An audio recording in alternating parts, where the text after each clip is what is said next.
मित्रांनो, तुम्हाला हे तर माहितीच असेल की पानिपतच्या युद्धामध्ये अहमदशाह अब्दालीने त्याच्या सोबत नेलेले मराठा सैन्य बलुचिस्तानमध्ये सोडले आणि तो पुढे गेला. याच पानिपतातल्या लढवय्या मराठ्यांना बलोच मराठे म्हणतात, जे सध्या पाकिस्तानमध्ये राहतात. 10 जानेवारी 1761ला पानिपत युद्ध झाले. या युद्धामध्ये 2 मोती गळाले, 27 मोहरा हरवल्या आणि लाख बांगडी फुटली, असे वर्णन या युद्धाचे केले जाते. या भयानक युद्धामध्ये 22,000 मराठा लोक अहमदशहाने युद्धकैदी बनवले आणि त्यांना घेऊन अहमदशाह दिल्ली, पंजाब या मार्गे अफगाणिस्तानला जायला निघाला. पण या युद्धामध्ये अहमदशहाचे प्रचंड नुकसान झाले होते. युद्धकैद्यांना देण्यासाठी पुरेसे अन्नसुद्धा त्याच्याकडे उपलब्ध नव्हते. या युद्धकैद्यांना बोलनखिंडीतून पुढे जाणारा रस्ता आणि प्रवास झेपणारा नव्हता. अशावेळी अहमदशहाने हे युद्धकैदी बलुचिस्तानचा शासक मीर नासिर खान नूरी याला भेट म्हणून दिले. त्यानुसार हे 22,000 मराठे या नूरीकडे पोहोचले.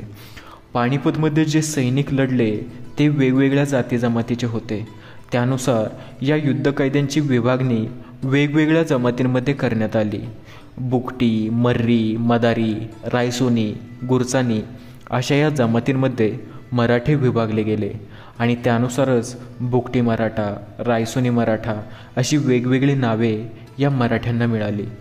1944 सालापर्यंत या मराठ्यांना गुलामीचे जीवन जगावे लागत होते. अखेर 1944 साली नवाब अकबर खान बुकटी यांनी या सगळ्या गुलामीतून मराठ्यांची सुटका केली.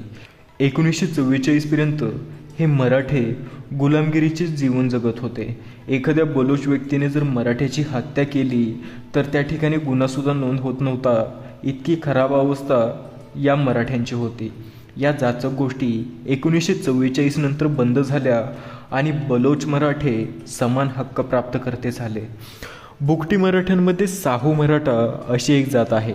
साहू हा शब्द शाहू शब्दापासून आला हे वेगळे सांगायची गरज नाही. साहू मराठ्यांनी बलुचिस्तानमध्ये सगळ्यात पहिल्यांदा शेती करण्याचा प्रयोग यशस्वी करून दाखवला होता. पेशवानी मराठा ही सुद्धा एक जात असून हे नाव पेशव्यांवरून पडले असावे.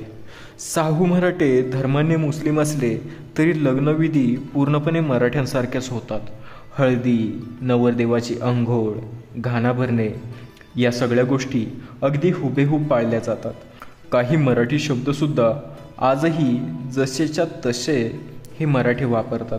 त्यातील आई हा शब्द हे मराठे 250 वर्षांनंतरसुद्धा जसाच्या तसा वापरतात. बलुचिस्तानमधल्या सुई प्रांतामध्ये पेट्रोलची खाण सापडल्यानंतर इथल्या पेट्रोलियम कंपनीमध्ये अनेक बुकटी मराठ्यांना नोकऱ्या मिळाल्या आहेत. धन्यवाद. नवनवीन माहितीसाठी रिअल प्राईम व्हिडिओजला सबस्क्राईब नक्की करा.